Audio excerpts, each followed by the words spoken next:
आइए दोस्तों देखते हैं प्रॉफिट एंड लॉस का एक बहुत ही ज़्यादा अच्छा टाइप देखते हैं। और मुझसे एक भाई ने पूछा था, ये क्वेश्चन पूछा था, यदि किसी बिस्तर का विक्रय मूल्य प्रारंभिक मूल्य का 2 गुना है तो लाभ प्रारंभिक मूल्य से 10 गुना है, प्रारंभिक लाभ प्रतिशत में ज्ञात कीजिए।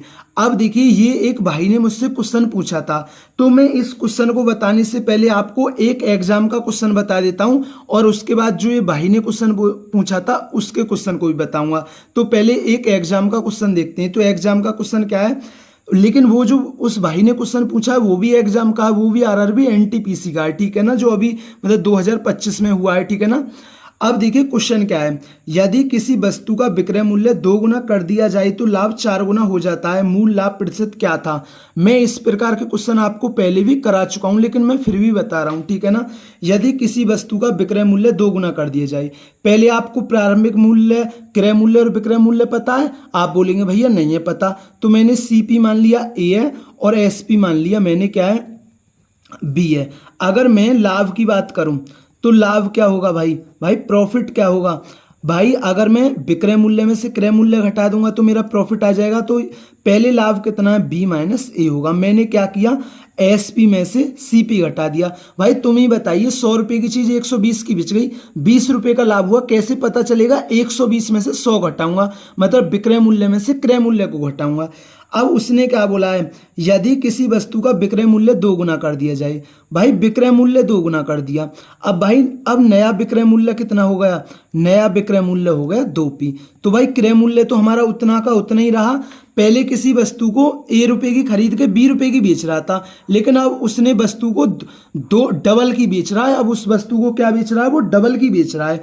तो अब उसका लाभ कितना होगा भाई, अब उसका लाभ कितना होगा। तो भाई मैं इस विक्रय मूल्य में से क्रय मूल्य को घटा दूं, अब इसका लाभ कितना है, इतना है। भाई जब वो डबल की बेच रहा है तो अब तो उसका लाभ ज्यादा हो गया। अब उसने बोला तो लाभ 4 गुना हो जाता है। भाई समझना, पहले लाभ कितना था, पहले लाभ था बी माइनस ए, और जब उसने डबल कर दिया विक्रय मूल्य तो अब लाभ कितना है, 2b माइनस ए। तो ये जो लाभ है ना, ये वाला लाभ, ये वाला लाभ, ये 4 गुना हो गया। अगर मैं इसी को 4 गुना कर दूंगा तो दोनों बराबर नहीं हो जाएंगे। आप कहोगे भैया बिल्कुल बराबर हो जाएंगे, तो क्योंकि मुझे तो बराबर ही करके क्वेश्चन सॉल्व होगा ना। ये वाला लाभ 4 गुना हो गया तो मैंने इसको 4 गुना कर दिया, तो दोनों क्या हो गए, बराबर हो गए, क्योंकि बराबर में ही क्वेश्चन सॉल्व होता है। तो 2b माइनस ए और ये कितना है, 4b माइनस 4a। अब देखिए माइनस ए और ये माइनस का इधर आके प्लस का, और 4b और ये प्लस का उधर जाके माइनस का। तो ये 3a बराबर कितना है, 2b। बराबर में एक दूसरे के मान होते हैं भाई, हम ये जानते हैं। a का मान कितना होगा 2 और b का मान कितना होगा 3। अब देखिए, अब चीज समझिए, ठीक है ना। हमारा cp कितना था, हमारा a था, और हमारा sp कितना था, हमारा b था। तो भाई क्रय मूल्य कितना है, हमारा 2 यूनिट है, और sp कितना है, 3 यूनिट है। 2 रुपए की चीज 3 रुपए में बिच रही है, 1 रुपए का लाभ, लाभ या हानि किस पर होता है, क्रय मूल्य पर गुणा 100। तो उसने बोला मूल लाभ प्रतिशत क्या है, तो वो कितना आ गया, 50% आ गया। वो क्या आ गया आपका, 50% आ गया। तो ये क्वेश्चन आपके अच्छी तरीके से क्लियर हुआ होगा, बहुत ही ज्यादा अच्छा क्वेश्चन था, ठीक है ना। अब ये क्वेश्चन आपके अच्छी तरीके से क्लियर हुआ होगा, लेकिन अब जो उस भाई ने क्वेश्चन पूछा था, अब उस क्वेश्चन को देखते हैं। तो देखते हैं, क्वेश्चन है, यदि किसी बिस्तर का विक्रय मूल्य प्रारंभिक मूल्य का 2 गुना है तो लाभ प्रारंभिक मूल्य से 10 गुना है, प्रारंभिक लाभ प्रतिशत ज्ञात कीजिए। अब देखिए सीपी मैंने मान लिया ए है और एसपी मान लिया मैंने बी है। तो अब हमारा प्रारंभिक लाभ कितना है, तो वो हमारा प्रारंभिक लाभ होगा बी माइनस ए। अब उसने क्या किया, विक्रय मूल्य प्रारंभिक मूल्य का 2 गुना कर दिया, तो अब नया विक्रय मूल्य कितना हो गया, वो हो गया आपका 2b हो गया, ठीक है ना। अब आपका नया लाभ कितना है, अब आपका नया लाभ कितना है भाई, अब आपका नया लाभ कितना है, वो आ गया 2b माइनस, क्योंकि क्रय मूल्य तो इतना ही है। अब ये जो लाभ है ना, इस लाभ का क्या हो गया, 10 गुना हो गया। जो अभी लाभ है ना, ये वाला लाभ, इस जो प्रारंभिक लाभ था उसका कितना हो गया, 10 गुना हो गया। अगर मैं इसी को 10 की गुणा कर दूंगा इसमें प्रारंभिक लाभ में, तो ये दोनों बराबर हो जाएंगे, और बराबर में ही बराबर करके ही ए बी का मान लिख लेगा, ठीक है ना। तो 2b माइनस ए और ये कितना है, 10b माइनस 10a।